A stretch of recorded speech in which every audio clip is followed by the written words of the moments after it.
Hi, this is Dan Hickey.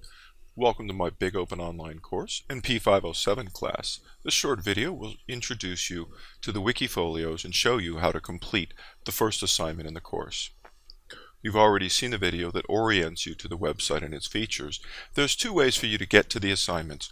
One is by clicking here on the link at the bottom, and the other one is under Participants. I'm going to go from the bottom at first.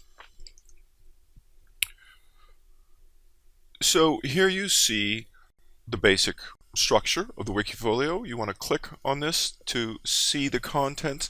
This is what it looks like. This is when I say a Wikifolio is public. This is what you see. You can see the instructions that people were responding to and that you'll respond to when you complete. You can see this required part here. You can see these optional parts down below.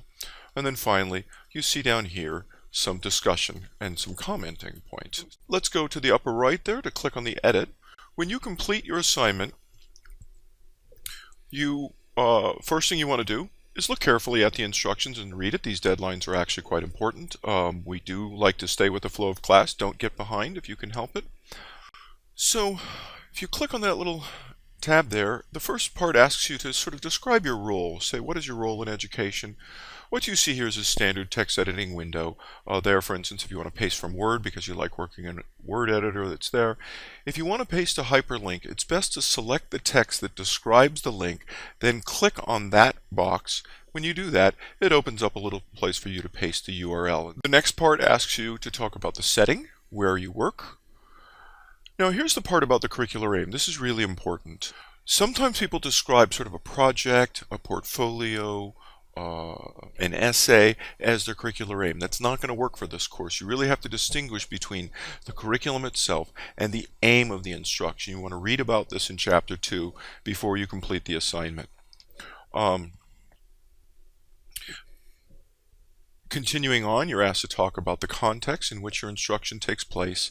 And then finally, after the introductory material, there's this consider the concepts part, and these are all part of the required part of the assignment. The first part asks you to go off and find some relevant standards. Try to find the standard that your curricular aim is aligned to. This is pretty important, especially if you're a K-12 teacher, and especially if you're a K-12 teacher in the United States. However, if you're in a university setting or you're outside of a content standard setting, you still want to find out if there are standards relative to what you're teaching. So you want to take some time and poke around. In my case, I dug around some and I found actually these two sets of standards. The Burroughs Center for Testing had actually, they're a little old, but it's a nice set of standards for teacher competence and educational assessment. And then International Society for Technology in Education teacher standards. So I went and actually have posted the actual standard there from the Burroughs site that I liked, matched closely with my aim. Now the second part of the assignment asks you to actually put the standard in the box here with a little annotation, because when you do, that'll appear on this standards page. Now you can see that there's only two of them up there because we've just begun this course, but as you add them there, you will be able to share them with your classmates. So when you start this assignment, you want to scan this and look around at the resources that your classmates have provided. So the second part of the assignment, you'll see one of these in almost every assignment. This is what we call this ranking for relevance. Now, this is something that I've been studying in my research for quite a few years and has proven quite effective. It's a really good way to get you to connect sort of things that might be abstract or confusing to your own personal experience. So let me show you what I mean. You're asked to rank these things. So in this case, the assignment reminds you that Chapter 2 talks about things that you should consider when you're deciding what to assess. So you want to rank them and then add a justification for that ranking. At least you need to say why you picked one as most relevant and then the last one as least relevant. But you want to try to sort of split some hairs here, because as I'll show you, it's going to really help you figure out what this information is. Even if it doesn't relate to you, you're going to make sense figuring out that it isn't relevant to you. So to order them, you just drag them around like this, and that's the ordering that I came up with. Now, I picked curricular aims developed by me first. I put that first because that's the most relevant what to assess consideration in my context. That's because it's up to me to decide what I'm teaching in my class. There aren't really any external standards out there. I did rely a lot on the textbook to help come up with my standards, but I've adapted it quite a bit. The second one I think is the second most relevant. It's because I am finding standards for teachers out there, um, and those are coming from teacher organizations. But it's not clear to me whether they're also coming from the state, right? These are teachers and this is regulated. So this is what I mean by figuring out that I really couldn't rank which of these was most relevant. I had to make some sense of them to do that. Now I put advice and input from colleagues as last because, well, Jim Popham might be kind of a colleague. I mean, I met him a couple times, and I use his book all the time. But I wanted to make an important point, and that is that I'm the only faculty member at my university who teaches this course, and so it's really up to me. I have the final say. On the other hand, my course P540, Learning and Cognition, is taught by many faculty, different faculty, including faculty and adjuncts that I supervise. And we spend a lot of time discussing. So in this case, this isn't very relevant, but in the other case, it is more relevant. So there you can see my rankings that I put there. Now the last part of the core part of each assignment is big ideas. You want to give 3 big ideas about deciding assessment. Read the chapter, read the conclusion in the chapter, and give them.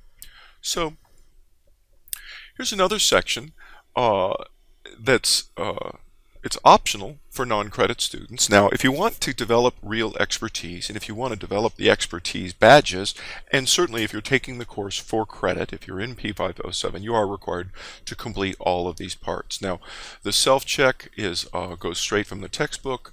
That's pretty straightforward. Ponder time also is straight from the textbook. The reflection, though, I want to encourage all of you to seriously consider these reflections. I've studied this quite a bit, and I know from my experience that they're very helpful. So by consequential engagement, I really mean what will you do differently after reading about whatever topic it was this week in learning. So for instance, I've said that, I'm probably not going to do anything differently because of this lesson because I've been doing it for so long, I don't think it'll change. But I do recall that this lesson had a lot of consequences. Particularly, I realized that my curricular aims weren't as well defined as they might have been. Critical engagement is not asking you to critique your work, but asking you to critique your context, your role, for taking up the ideas in this chapter. As you saw, my context considering this in the context of a teacher education course, it made it a little hard for me to see the difference between 2 of those what to assess considerations. Now, I might have gone and looked at another student's work where that distinction was more straightforward to make more sense of those 2 things. Finally, collaborative engagement is just asking you, who did you collaborate with and what did you learn from them? Who made comments? Who gave examples that you liked? We don't strictly enforce your question posting and your discussion in this class, but you're going to learn that you're going to really appreciate it when you see your name listed on somebody else's reflection. So again, that is optional for the open course students, but I want to encourage everyone to consider taking it. Now, I want to remind you, while you're working, you want to click on Save as Draft regularly, because if you're editing and you lose your internet connection, you're going to lose your work. Now, Save and Post actually posts it. It'll show next to your name, and your classmates will be ready to go. So don't post it until it's actually done and ready to be looked at and commented by your classmates. Now, you are expected to interact with your classmates. This is part of the required assignment. Now, while you're going in and commenting, you should endorse at least 3 of your classmates' Wikifolios for being complete. Now, if they complete the required parts, click 1 button. But if they complete the optional parts as well, click on all elements completed. Now, this means that they've also asked a question of their classmates that is a required part of the course that they ask of each assignment. So make sure that they've done that. And if they haven't, don't endorse it as being complete. Now, the promotion part is a little different. You're instructed to promote at least 1 classmate's Wikifolio, and only 1, you're only allowed to do 1 a week, that you believe is exemplary. Now, that doesn't mean it's the best, it just means it's exemplary from your perspective. It helped you learn something important. So, click that box that indicates that you think it's exemplary and why you think it was exemplary. Again, this is my assignment, so there's nothing here. I can't endorse my own as being exemplary. And then finally, you want to post a question. So you want to post a question as part of completing your assignment, and you want to ask a good, open question, like the one I have there at the very bottom. It says, I wonder what others think about the standards. I'm raising this issue that came up in me working on my assignment. It's an open-ended question that isn't sort of a yes-no one.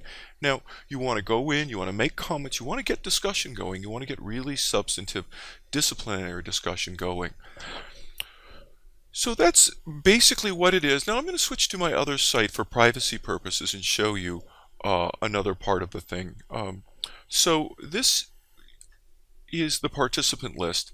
This is what I meant earlier when I said you can see how the who's completed their assignment. So this is how you click on your classmates' work so that you can investigate it and make comments.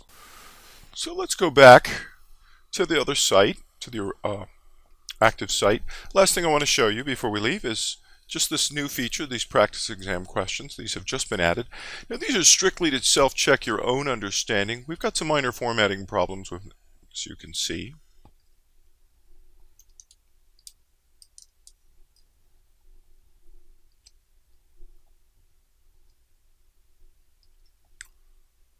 So let's go back to the other site to show you one last thing. This is the practice exam questions. This is a new feature that was just added this year. These are for your own self-assessment. You are strongly encouraged to complete these questions before you take the final exam, actually before you move on to the next one, and probably come back and check yourself before you take the final exam, right? So you just put in your answer and say, oh, I think that's a blah, blah, blah, and then you can just check your answer that way, all right? Now I just gave away the first answer, didn't I? Well, that's all for now, folks. I hope you found this useful. Don't forget, check the announcements regularly. If you have questions, you can post them to the Q&A forum, and we'll see you again next week. Thank you very much.